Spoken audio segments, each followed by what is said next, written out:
কোটা সংস্কারের দাবিতে আন্দোলনকারীদের সঙ্গে পুলিশের দফায় দফায় সংঘর্ষ, পুলিশ বক্সে হামলা ও টোল প্লাজায় আগুন দেওয়া ঘটনা ঘটেছে।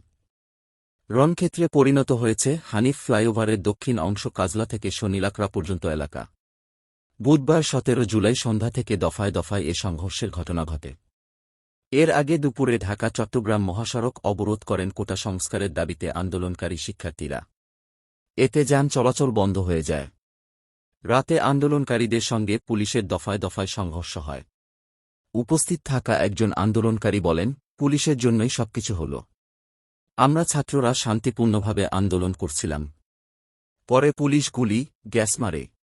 শিক্ষার্থীদের অবরোধের কারণে বাইরে থেকে ঢাকায় যানবাহনের প্রবেশ বন্ধ রয়েছে। আবার ঢাকা থেকেও যানবাহনের বাইরে যাওয়া বন্ধ রয়েছে। এদিকে পরিস্থিতি নিয়ন্ত্রণে আনতে পুলিশের ছোড়া গুলিতে এখন পর্যন্ত ৬ জন গুলিবিদ্ধ হওয়ার খবর পাওয়া গেছে। গুলিবিদ্ধ হওয়াদের মধ্যে এক শিশুও রয়েছে।